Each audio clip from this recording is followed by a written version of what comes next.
దేవాది దేవునికి మహిమ ఘనత ప్రభావములు కలుగుగాక. 6వ మాటలోకి వచ్చాము. 6వ మాటలో సమాప్తమైనది, ఇట్ ఈస్ ఫినిష్డ్. ఈరోజు లోకమంతటికి సర్వమానవాళికి ఎంతో గొప్ప కార్యం జరిగింది.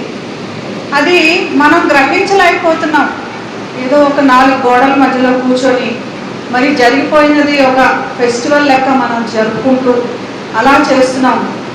ఒక సృష్టి అంతటికి కావాల్సిన అవసరమైన సంఘటన ఈరోజు జరిగింది. ప్రేమను ప్రేమించింది, గొప్ప కార్యం జరిగింది అని మనకు తెలుసు. అది మనకు చూచే కన్నులు, గ్రహించే మనసు దేవుడు మనందరికీ దయచేయాలని నేను ప్రార్థన చేస్తున్నాను. 2వ ప్రపంచ యుద్ధం సమయంలో చాలా మంది సైనికులు చనిపోతున్నారు. యుద్ధంలో సరాసరి చనిపోవటం కన్నా కూడా గాయాల వల్ల అవి సెప్టిక్ అయ్యి అవి మానేటువంటి పరిస్థితి లేక, లేదా దానికి సరైన మందు లేక చాలా మంది చచ్చిపోవటం అనేది జరుగుతుంది. అందరూ శాస్త్రవేత్తలు, సైంటిస్ట్ తలకా పట్టుకొని ఏం చేయాలో ఆలోచిస్తున్నారు, కానీ వారికి సరైన మందు దొరకలేదు. ఏమి చేయాలో అంత సైలెన్స్ ఉన్నటువంటి పరిస్థితిలో అలెగ్జాండర్ ఫ్లెమింగ్ ఒక బ్యాక్టీరియా పైన రీసెర్చ్ చేస్తున్నాడు. చేస్తున్న సందర్భంలో స్టెఫెలోకోకస్ ని కొన్ని రోజులు అలా మర్చిపోయిన తర్వాత సడన్ గా ఒక వారం 10 రోజుల తర్వాత చూస్తే అదంతా తన ల్యాబ్ లో పెరుగుతున్న ఇంకొక ఫంగై వల్లనే చనిపోయినట్లు గ్రహించాడు. తన ఎదురుగానే ఎంతో గొప్ప మెడిసిన్ ఉన్నదని అప్పటి వరకు కూడా తనకు తెలియదు. మన ఎదుట ఒక చాలా గొప్ప కార్యం జరిగింది, అది తెలుసుకోవాలని ప్రతిరోజు మీరు ప్రార్థనలో చేయాలని నేను విన్నవించుకుంటున్నాను. It is finished. యోహాను సువార్త 19వ అధ్యాయము 30వ వచనంలో మనం చూసినప్పుడు సమాప్తమైనదని చెప్పి తల వంచి ఆత్మను అప్పగించాడు. సమాప్తమైనది అని చెప్పుకునే ముందు అసలు ఏం బిగినింగ్ ఏంటి అన్నది మనం తెలుసుకోవాల్సిన అవసరం ఉంది. భూమి మీద యేసు ప్రభు ప్రయాణం మొదలుపెట్టిన తర్వాత బెత్లెహేములో పశువుల పాకలో ఒక దీనుడిగా జన్మించిన తర్వాత మనకు తెలిసి ఆయన పెద్దవాడైన తర్వాత 3 సంవత్సరాలు దాటి 3.5 సంవత్సరాలు దాటి పరిచర్య చేసి ఇప్పుడు తన యాత్రను ముగిస్తున్నాడు. తన వచ్చిన పర్పస్ ను ముగిస్తున్నాడు. తన పర్పస్ లేకుండా మాత్రం తన యాత్రను స్టార్ట్ చేయలేదు. తన యొక్క పర్పస్ ను బట్టి ఇక్కడికి వచ్చినట్లు తెలుస్తుంది. తన పరిచర్యలో కూడా పదే ఈ విషయాన్ని తెలియజేస్తూ ఉన్నాడు అనమాట. నేను ఎందుకు వచ్చాను అని కూడా వాళ్ళకి పరిచర్య తెలియపరుస్తున్నాడు. ఎట్లయితే వాక్యం మనకి ప్రతి దినము లేదా ప్రతి వారము వాక్యము మనకు వెదజల్లుతూ అలా తెలియపరుస్తున్నాడు. కానీ వాళ్ళు గ్రహించలేకపోయారు. వారి కనులకు తెలియలేదు, వారి గ్రహింపునకు అర్థం కాలేదు. మొదటగా చూస్తే బీదలకు సువార్తమానం ప్రకటించుటకై యెషయా గ్రంథం ఆయన చేతికి ఇవ్వబడింది. ఆయన బీదలకు సువార్తమానం ప్రకటించడానికి వచ్చాడు. చెరలోనున్న వారిని విడుదల చేయడానికి వచ్చారు. గుడ్డి వారికి చూపు, నలిగిన వారికి విడుదల, ప్రభు యొక్క హితవత్సరము, ఇవన్నీ జరిగించడానికి ఆయన వచ్చినట్లుగా చూస్తున్నాం. ఇవన్నీ కూడా మనం ఆత్మీయంగా అర్థం చేసుకోవాలి. ఏదో జైలు నుంచి విడుదల చేశాడు, మన కళ్ళు వచ్చిన ఇవన్నీ ఆత్మీయంగా తన యొక్క మర్మాలను తెలియపరుస్తున్నాడు. ఇంకా కొంచెం మనకు చూస్తే యోహాను సువార్త 10వ అధ్యాయం 10వ వచనంలో కూడా మనకు తెలియపరుస్తాడు. గొర్రెలకు జీవము కలుగుటకు నేను వచ్చాను. జీవము దయచేయడానికి, మనల్ని చచ్చిన వారంగా పాపములో పడి ఉన్న మనల్ని జీవం కలుగజేయడానికి వచ్చినట్లుగా మనకి వివరిస్తున్నాడు ఆయన. ఇంకా కనుక చూస్తే పొంతు పిలాతు ఎదురుగా నిలబెట్టినప్పుడు పిలాతు అడుగుతాడు, నీవెవరివి అని అడిగినప్పుడు ఆయన చెప్తున్నాడు అనమాట, సత్యమును గూర్చి సాక్ష్యం ఇచ్చుటకు నేను పుట్టితిని. సత్యాన్ని గురించి సాక్ష్యం ఇవ్వడానికి ఆయన ప్రయాణం మొదలైనట్లుగా మనకు తెలుస్తుంది. అందు నిమిత్తమే ఈ లోకానికి వచ్చాను అని యోహాను సువార్త 18వ అధ్యాయం 37వ వచనంలో కూడా స్పష్టంగా తెలియపరిచాడు. అలానే మాత్రమే కాదు, ఆయనతో పాటు ఉన్న శిష్యులు వాళ్ళ ప్రయాణం ముగించుకొని అప్పుడు వాళ్ళని గ్రహించలేదు. తర్వాత ఆయనతో ప్రయాణం ముగిసిన తర్వాత యోహాను రాస్తాడు. యోహాను పత్రిక, మొదటి పత్రిక 3వ అధ్యాయంలో అపవాది యొక్క క్రియలను లయపరచుటకే దేవుని కుమారుడు ప్రత్యక్షమయ్యాను. దీనికోసము ఆయన పర్పస్ ఆఫ్ కమింగ్ మనకి ఈ లోకంలోకి రావడం జరిగింది. ఇందు నిమిత్తం వచ్చాడు కాబట్టి మరి ఇవన్నీ జరిగించిన తర్వాత, కంప్లీట్ చేసిన తర్వాత ఇట్ ఈస్ ఫినిష్ అని చెప్తున్నాడు. మరి కంప్లీట్ చేశాడా లేదా అన్నది కూడా మనం గ్రహించాల్సిన అవసరము ఉన్నది. ఆయన ఈ పనులు ఏవైతే పర్పస్ వచ్చాడో ఇవన్నీ కూడా చాలా భారవంతమైన పనులు. కాబట్టి నిదర్శనంగా ఏం చెప్తాడంటే, ఈ యొక్క గిన్నె, నేను తాగబోయే గిన్నె మీరులో ఎవరు తాగలేరు, నేను పొందబోతున్న బాప్తీసము మీరెవరు పొందలేరు అని చాలా స్పష్టంగా ఎన్నో సందర్భాల్లో చెప్పినట్లుగా కూడా మనం చూస్తాం. ఆయన యొక్క గిన్నెలోని తాగాడు, ఆయన యొక్క బాప్తీసం కంప్లీట్ చేశాడు కాబట్టి ఇట్ ఈస్ ఫినిష్డ్ అని ఖచ్చితంగా చెప్పడం జరిగింది. శిలువ చాలా బాధాకరం. అది లోక పాపములు పోయడానికి అది ఏర్పాటు చేసిందే, కానీ దాని వెనుకున్న పాప భారం ఎంతో భయంకరం. అది ఆయన గెస్సేమని తోటలో తండ్రితో పోరాడాడు, నీ చిత్తమైతే ఈ గిన్నె నా ఇద్దరు నుంచి తీసేయమని. అయినా కూడా తండ్రి తన చిత్తమైనది తన కుమారుడు ఈ కార్యక్రమం చేయాల్సింది కాబట్టి తన గిన్నెలోది తాగాడు, తన యొక్క వచ్చిన కార్యక్రమాన్ని ముగించినట్లుగా మనకి తెలుస్తుంది. ఏదైతే 19వ అధ్యాయము 28వ వచనంలో చూస్తామో, అటు తర్వాత సమాప్తము లేదా సమస్తమును లేదా నెరవేరినది, ఈ మాటలు కనుక మనం గమనించినప్పుడైతే ఈ మాటలన్నిటికీ రూట్ ఆఫ్ వర్డ్, రూట్ అన్నది టెలియో అన్న మాటనే కనపడుతుంది. దాన్ని బట్టే ఆయన టెలియో నుంచి ఇట్ ఈస్ ఫినిష్డ్, టెట్లాస్టాయ్ అని మనకి చెప్పాడు. ఇట్ ఈస్ ఫినిష్డ్, అంతయో పూర్తి చేశాను, నేను వచ్చిన పని అంతా కూడా పూర్తి చేశాడు. మన పూర్తి చేశాడా లేదా అన్నప్పుడు పాపమును జయించాడు. మొదటిగా పాపమును జయించాడు.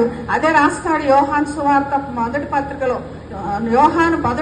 రాస్తాడు 3వ అధ్యాయం 5వ వచనం, పాపములు తీసివేయడానికి వచ్చాడు ఆయన, పాపములు తీశాడు. మానవుడు అంటేనే పాప స్వభావి. మానవుడు మనం ఎంతగా ప్రతిరోజు ప్రార్థనలు చేసినా, ప్రతిరోజు ఎంత పాప క్షమాపణలు అడిగినా కూడా జీవము, పాపము యొక్క వేర్లు మాత్రమే మనిషిలో ఉన్నాయి. ఈ వేరులను తుంచివేయడానికి, మానవులో ఉన్న పాప స్వభావాన్ని తీసేయడానికి యేసు వచ్చాడు కాబట్టి పాపమును జయించాడు, బలిలో సమాప్తి చేశాడు. హేబేల్ నుంచి కనుక చూసుకుంటే యేసు ప్రభు వరకు, అప్పుడు పస్కా పండుగ జరుగుతుంది యేసు మరణం సమయంలో. పస్కా పండుగ సమయంలో కూడా అప్పుడు కూడా బలుల కార్యక్రమము ఆ దేవాలయంలో జరుగుతున్నట్లు మనకు చరిత్ర తెలుస్తుంది. అప్పుడు కూడా బలులు జరుగుతున్నాయి.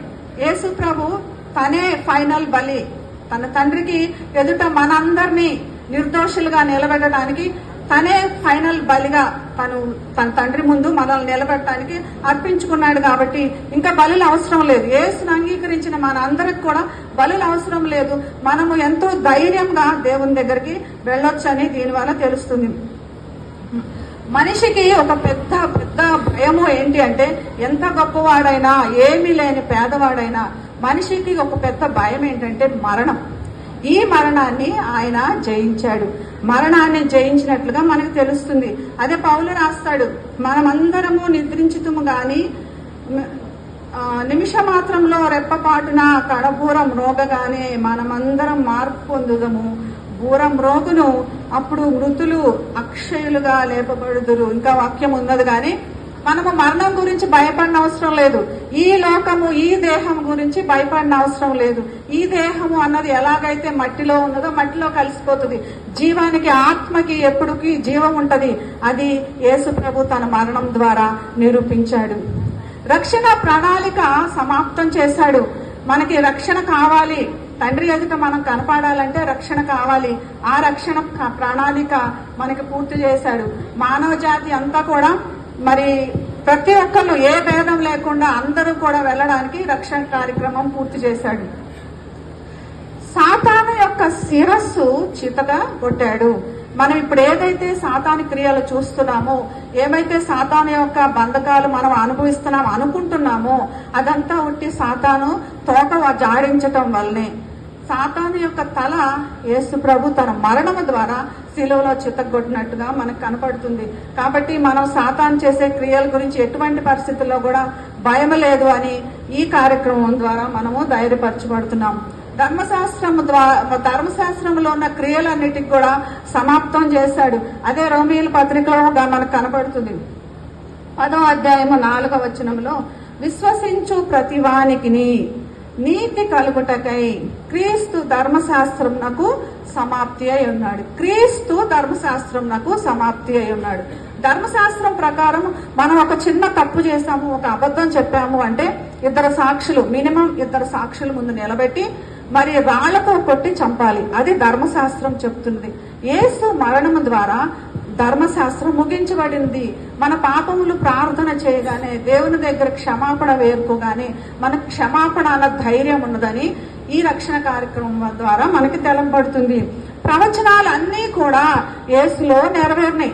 ప్రవచనాలు ఏమైతే పాత నిబంధన అంతా కూడా ప్రవచనాలు ఉన్నాయి కదా, ఆ ప్రవచనాలు అన్నీ కూడా యేసు ప్రభు గురించి ఎన్నో చెప్పబడినాయి. ఏది ఒక్కటి కూడా మిగిల్చకుండా ప్రతిదీ పూర్తి చేశాడు. కాబట్టి ఇట్ ఈస్ ఫినిష్డ్. ఇప్పుడు ఆయన ఎంతో ధైర్యంగా ఇట్ ఈస్ ఫినిష్డ్ అని ధైర్యంగా చెప్తున్నాడు. యేసు ప్రభు ఆయన కార్యక్రమాన్ని అంత ఇట్ ఈస్ ఫినిష్డ్ అని అంత ధైర్యంగా చెప్పాడు. కాబట్టి మనకి మన తండ్రి అయిన దేవుని దగ్గరికి వెళ్ళిన తర్వాత ఆయనతో పాటు ఆయన పక్కన కూర్చునే ధైర్యం ఉన్నదని దీనివల్ల తెలుస్తుంది. మనం ఇక్కడ తెలుసుకోవాల్సింది ఏంటంటే 3 గంటలు మనకి అంధకారము 12 నుంచి 3 వరకు అంధకారం ఉన్నదని మనకు తెలుసు. ఈ అంధకార సమయంలో అపవాది క్రియల్ని లయించి ఇట్ ఈస్ ఫినిష్డ్ అని చెప్పబడింది. మనం ఇప్పుడు ఏం చేయాలి? మనం కూడా మరి తెలుసుకోవాల్సిన విషయం ఏంటంటే, మనం ఒక పర్పస్, యేసు ప్రభు ఒక పర్పస్ వచ్చి ఆ పర్పస్ పూర్తి చేసి ఇట్ ఈస్ ఫినిష్డ్ అన్నాడు. మన పర్పస్ ఆఫ్ లైఫ్ ఏంటి? మన పర్పస్ తెలుసుకోవాల్సిన అవసరం ఉంది. యేసు ప్రభు ఒక ఉపమానం చెప్తూ, మరి దేశాంతరం వెళ్తున్నాను, నీకు 5 తలాంతులు ఇస్తున్నాను, నీకు 2 తలాంతులు ఇస్తున్నాను, నీకు 1 తలాంతు ఇస్తున్నాను, నువ్వేం చేస్తావు? ఇదే అడగబోతున్నాడు. నెక్స్ట్ వచ్చి నీ తలాంతులు ఏం చేయబోతున్నాడు? నీ పర్పస్ ఆఫ్ లైఫ్ ఏంటి? అప్పుడు దేవుడి ముందు నుంచొని, ఎస్, నేను చాలా చక్కగా నా తలాంతులను ఉపయోగించుకున్నాను, నేను పర్పస్ఫుల్ లైఫ్ పూర్తి చేశాను, ఇట్ ఈస్ ఫినిష్డ్ అని దేవుని ఎదుట మనం చెప్పగలుగుతున్నామా? ఈ రోజు మనం గ్రహించుకోవాల్సిన అవసరం ఉంది. తర్వాత జీవితానికి ఒక లక్ష్యాన్ని మనం ఏర్పాటు చేసుకోవాల్సి ఉంది. మనం చిన్న జీవితం చెదిరిపోతుంది, ఏముందులే ఎంతలోకి మన జీవితం అయిపోతుంది అని కాదు. చిన్న చిన్న పొరపాట్లను కూడా అవి ఒక పెద్ద లక్ష్యాలుగా చేసుకొని ముందుకు వెళ్తూ దేవుని మీద చూస్తూ, దేవుని వైపు చూస్తూ, యేసు ప్రభుని కూడా ఎంతో మంది హేళన చేశారు. ఆయన యొక్క పెద్ద పర్పస్కి వచ్చినా కూడా ఆయన్ని ఎవరు అర్థం చేసుకోలేదు. వీళ్ళు అర్థం చేసుకోవట్లేదు. యేసు ప్రభు ఎక్కడ ఆగలేదు, తన యొక్క మిషన్ ని కంప్లీట్ చేశాడు. కాబట్టి మన యొక్క ప్రతి ఒక్క సిల్లీ హర్డిల్స్ ని అది ఒక ఆపర్చునిటీస్ గా తీసుకొని మనం ముందుకు వెళ్లాల్సిన అవసరం ఉంది. యేసు ప్రభు విధేయతగా తనకు అప్పగించబడిన పనిని పూర్తి చేశాడు. ఇది పెద్ద భారము. తన యొక్క తన ప్రాణాన్ని అర్పించాలని తనకు తెలుసు. కానీ తండ్రి ముందు విజ్ఞాపన చేశాడు. కానీ తండ్రికి ఎప్పుడు తను ఎగనెస్ట్ గా లేదా తను చెయ్యను అనేటువంటి డిజొబీడియన్స్ ఎక్కడ కనపడలేదు. ఒబీడియంట్ గా చాలా పెద్ద స్వరముతో పెద్ద కేక వేసి మరణించిన చెప్తున్నాడు. ఆ పెద్ద కేక ఇట్ ఈస్ ఫినిష్డ్ అని చెప్తున్నాడు. కాబట్టి ఇంకొకటి చివరిగా నేను యాడ్ చేయాలనుకుంటుంది ఏంటంటే, మన యొక్క పర్పస్ఫుల్ లైఫ్ లో కంపల్సరీ శ్రమలు వస్తాయి, లేకపోతే ఏమన్నా ప్రాబ్లమ్స్ వస్తాయి. ఇప్పుడు వచ్చినప్పుడు ఏం చేయాలంటే, పౌలు అదే అంటాడు అనమాట, నేను ఇప్పుడు పానార్పంగా పోయబడుచున్నానంటే, ఇదంతా చదివేటప్పుడు పౌలు తాను అర్పించుకొని ఎలాగైతే ప్రాబ్లమ్స్ కైనా కూడా తను వచ్చిన శ్రమలు హతసాక్షులుగా అవ్వడానికైనా కూడా సిద్ధపడి ఎలాగున్నాడో, మనం హతసాక్షులం అవుతామా లేదు, కానీ ఫస్ట్ అయితే మన పర్పస్ఫుల్ లైఫ్, ఒక ఫోకస్డ్ లైఫ్ కలిగి ఇట్ ఈస్ ఫినిష్, బలా నమ్మకమైన మంచి దాసుడా అని యేసు ప్రభు ముందు మనం చెప్పగలిగిన పరిస్థితి వచ్చి